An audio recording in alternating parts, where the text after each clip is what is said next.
लक्ष्य का निर्धारण। एक बार की बात है, एक निसंतान राजा था। समय के साथ वो बूढ़ा हो चुका था और उसे राज्य के लिए एक योग्य उत्तराधिकारी की चिंता सताने लगी थी। योग्य उत्तराधिकारी की खोज के लिए राजा ने पूरे राज्य में ढिंढोरा पिटवाया कि अमुक दिन शाम को जो मुझसे मिलने आएगा उसे मैं अपने राज्य का एक हिस्सा दूंगा।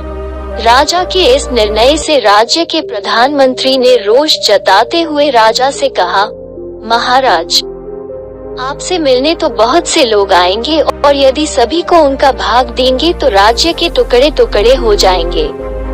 ऐसा अव्यावहारिक काम न करें। राजा ने प्रधानमंत्री को आश्वस्त करते हुए कहा, प्रधानमंत्री जी, आप चिंता न करें, देखते रहें क्या होता है। निश्चित दिन जब सबको मिलना था, राजमहल के बगीचे में राजा ने एक विशाल मेले का आयोजन किया। मेले में नाच गाने और शराब की महफिल जमी थी। खाने के लिए अनेक स्वादिष्ट पदार्थ थे। मेले में कई खेल भी हो रहे थे, जिसके कारण राजा से मिलने आने वाले कितने ही लोग नाच गाने में अटक गए, कितने ही सुरा सुंदरी में, कितने ही आश्चर्यजनक खेलों में व्यस्त हो गए तथा कितने ही खाने पीने, घूमने फिरने के आनंद में डूब गए।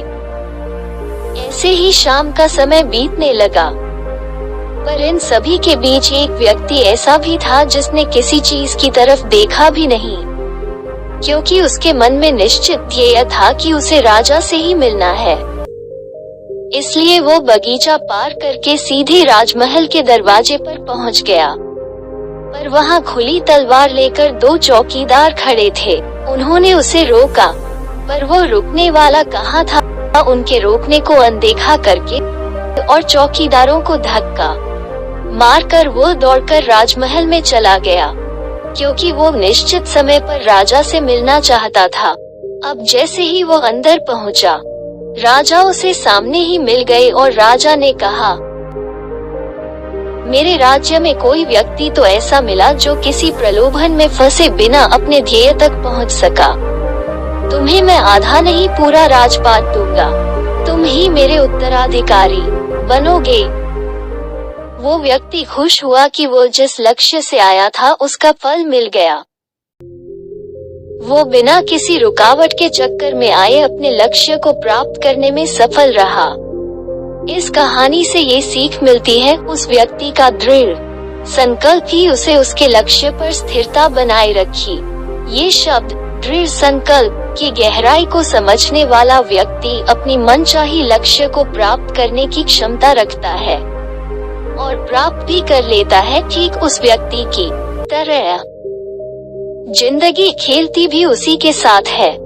जो खिलाड़ी बेहतरीन होता है, दर्द सबकी एक से है, मगर हौसले सबके अलग अलग है।